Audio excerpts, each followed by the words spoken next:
Hey everybody, Bryce Koon here with another episode of Swarm Talk coming to you. We're so excited. Hey, it's game week. Are you pumped about it? Because we sure are over here at the crowded booth. And look, if you haven't subscribed already to the channel, you know you're going to want to. You really, really, really need to. We're presented by Section 103. That's the Georgia Tech portion. Make sure because we have some fun stuff coming up. We're talking about best case and worst case scenarios for Georgia Tech in 2022. Pile in here and make yourself feel at home.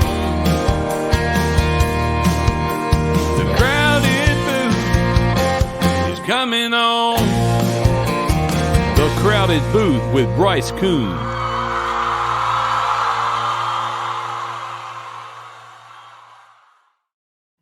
Well, everyone, we're so excited to have you. Today's show, we're talking best case and worst case scenarios in 2022. We had some interesting comments after the last episode. I thought, hey, it's game week officially as the date against Clemson is 7 days away from today. Make sure to subscribe for the channel because we've got some really, really good stuff, Georgia Tech-wise, that you're not going to get anywhere else except for here on the crowded booth. This is Swarm Talk presented by Section 103. Hey, they've got a great 20% off sale that you need to go check them out. They are a fantastic sponsor of not only just our show, but a lot of other shows that are pertaining to Georgia Tech. And I think just as a fan base in general, this is one that you really, really want to be a part of. Some of the most comfortable shirts they have. You can go on and get 20% off today at section103.com. Fantastic brand, the ATL logo. You see Sinjin Days right there. It's a great brand that you're going to want to be able to use. More comfortable than the club seats. All right, so today we're talking about best case and worst case scenarios. And I gave you kind of some thoughts last week, but these shows are going to continue to come into your inbox more and more. I want you to know that more and more as we get closer to game day. But today we're specifically talking, and we're going to look at the schedule, and I'm going to give you my worst case scenario. And I'm also going to give you my best case scenario. Where do I think this team looks? What is the ceiling of the 2022 team? So we're going to go ahead and bring up this right here because I think it's really, really important for us to. Because, look, it's a tough schedule. No doubt about it. When you look at this, it's a tough schedule. Let's start it off right here. My worst case scenario, and this is easier for me to go into detail, obviously, because there's not a ton to go into. I think the worst case scenario is 1-11. Now, obviously, you could say probably 0-12, but your worst case scenario, I'm talking about everything goes wrong. The building is on fire. It's horrible. It's bad. Is 1-11. The one win coming against Western Carolina, which I think a lot of people right now feel like is a given. Although the Catamounts do sling the ball around with Kerwin Bell at the helm, that could be a challenge for the secondary. But I think your worst case scenario is 1-11. Now, this is where it gets interesting. We don't need to spend a lot of time on what that looks like. Obviously, it'd be a rash of injuries. This secondary is nowhere near maybe worse than they were last year. They were 126. They'd only have 4 more spots or 5 more spots to pick from with 131 FBS programs. But I think that you have to take a look at it, wipe it away. Worst case scenario is 1-11. Now, let's get to the best case scenario. And this is kind of more of a deep dive into the schedule if you're me. This is where I think that you could see, I don't want to say, let's don't get ahead of ourselves because, I'm a part of a couple groups. There's Facebook groups where there's a lot of optimism. And listen, I love the optimism. You should have optimism. It's a clean slate. Everyone's 0-0. Everyone has a chance.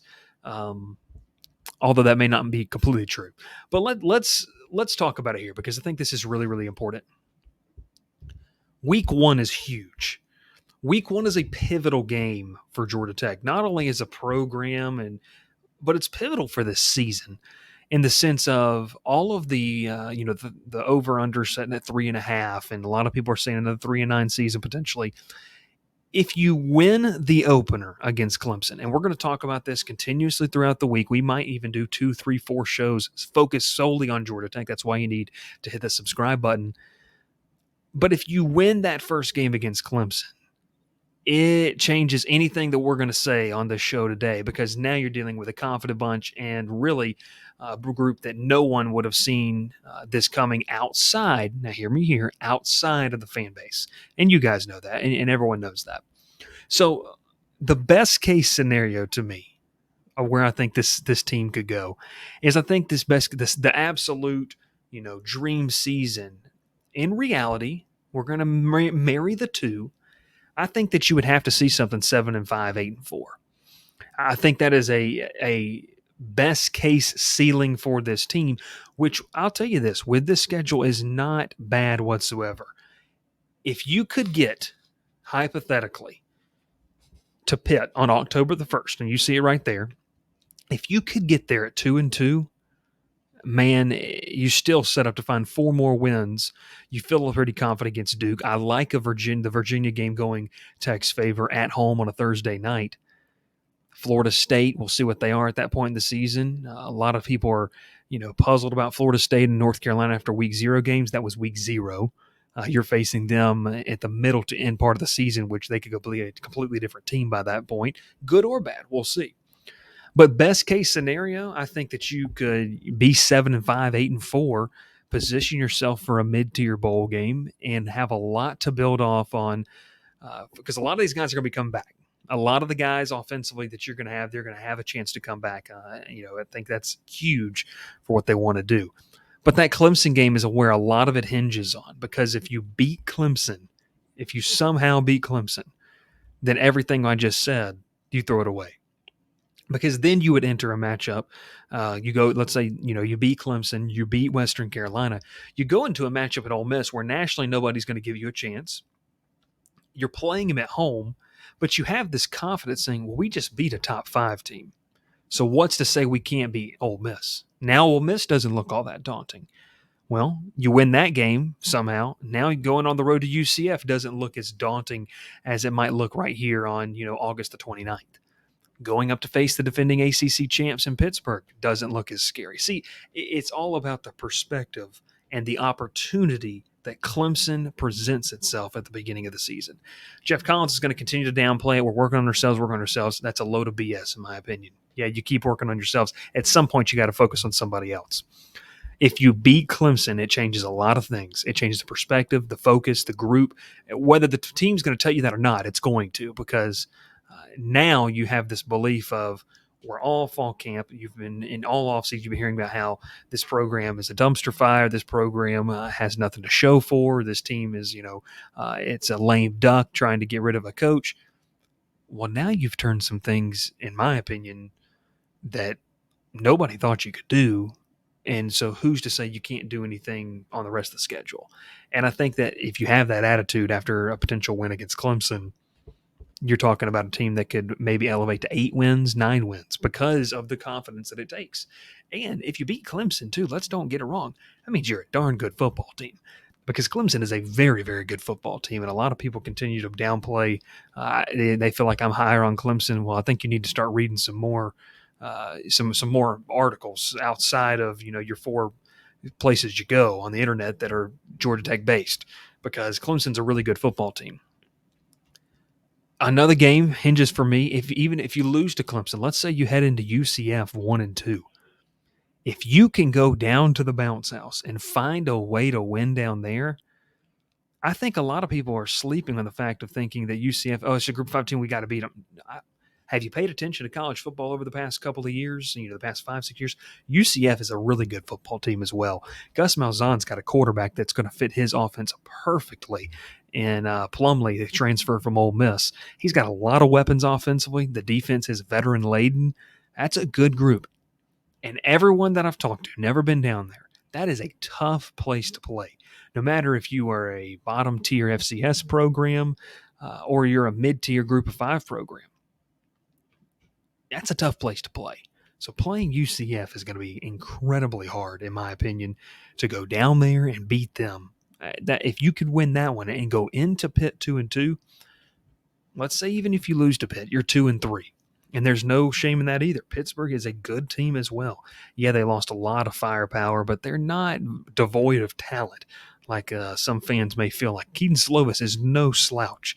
Kid's a really, really good quarterback, and we're going to see him on Thursday night against West Virginia. But if you head back home on October the 8th and you're 2-3, let's say you beat Duke, you beat Virginia, you're 4-3 with, in my opinion, 4 winnable games left. I don't count Georgia as a winnable game, but you're sitting there on October 29th. You've had a little bit extra rest because you played Virginia on a Thursday night. You get down to Tallahassee where you've had success, and you're 4-3, and you're sitting there thinking, if we can find a way to win 2 more games against Florida State, Virginia Tech, Miami, or North Carolina, we're going bowling. Like, that's it. And I just really believe that, Florida State, we're going to see what kind of program they are October 29th. Yeah, I get it. They didn't light the world on fire, but that was week 0. I mean, against an FCS program, teams evolve and continue to develop over the course of a season. Florida State in week 0 is going to be a lot different than Florida State on October the 29th. Whether that's a good or bad thing, I don't know. We'll see. And then you go to Virginia Tech. Virginia Tech to me is a toss-up game because of the simple fact of, Blacksburg is one of the toughest places to play. Now, they've got a new coaching staff. They've got some new pieces. How will they look on November the 5th? The good thing for the Hokies, though, is that they don't have to play, or the good thing that's in favor of the Hokies is you don't have to play them until later on in the season. By that time, Virginia Tech's going to know who they are in 2022. They're going to have some sort of identity unless the rails fall off. And I don't think this is a program that the rails are going to fall off. They're going to be a mid-tier team in the ACC at the bare minimum. You get Miami at home, which I don't understand. Miami, they have a lot of hype coming in. I get, and I understand it, and they should have the hype. But what I don't understand is Georgia Tech, Miami continuously play each other close. And then obviously you get North Carolina on the road. Drake May was impressive. North Carolina struggled a little bit defensively. I think on the defensive line and offensive line, there's still some question marks. Will they have that figured out before November 19th? I think they will, one way or the other. They're not going to be very good, or they're going to be very, very good. So that it's just one or the other. And then obviously you have the Georgia game over in Athens at the end of the year. So all that to say is there's a couple of hinge games. Clemson could determine a lot. UCF determines a whole lot. And for a guy that has never won back-to-back games in his tenure at Georgia Tech, October 8th and the 20th is huge.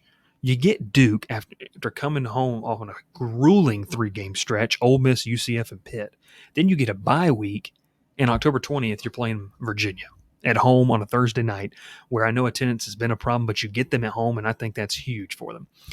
So all that to say, that's kind of how I see where some of the hinge games are on the schedule. Now we're going to get into where we'll see how you feel about it. This is my predictions on August the 29th of where Georgia Tech will go as of right now. And let's just run through it right here. We're starting off with Clemson. I'm giving them a loss. I think Clemson's very, very good defensively. They're going to be able to lean on a run game that is dynamic, powerful, 3-headed monster. We're going to talk more about that tomorrow, previewing the game. I think Clemson's going to be able to do just that. Western Carolina, win. Put them at 1-1. Ole Miss comes in. I think they drop to Ole Miss. Ole Miss has a lot of talent. I will never bet against Lane Kiffin and what he has going on. They've got a lot of weapons, and it seems to me that it's a lot of weapons that a lot of fans aren't paying a lot of attention to for some reason on the Georgia Tech side. The question for Ole Miss is, will they gel? And you've heard about that on our other shows. Will they gel? We'll see. Going into, I think, is UCF. For this one, man, I'm gonna count this as a loss. I think UCF's a talented team. Gus Malzahn is a great coach for what they want to do down there. 1-3. Pittsburgh, I got another loss. 1-4. When you get to Duke, it's going to be really, really interesting to see what you can do there because you got to win that game. I'm going to go with Duke. You're sitting there at 2-4. You win that one. And I do think he's going to win back-to-back games. I'm going to go 3-4 against Virginia. Florida State on the road. I think the Noles are going to have some things figured out. I think they do defend home turf pretty well. I got Florida State winning that game as well. That puts you to 3-5. You finish up with Virginia Tech, Miami, North Carolina, and Georgia. I think Jackets could beat the Hokies on the road. They're going to have a lot of things to figure out. I think Georgia Tech steals one on the road after the Hokies knocked the Jackets off at home. That puts you at 4-5. And then Miami, North Carolina, and Georgia. I think Miami is just too talented of a team. Cristobal is going to make up for the deficit and where they've been able to play down to some opponents in previous years, including Georgia Tech. I think Miami wins that one. North Carolina,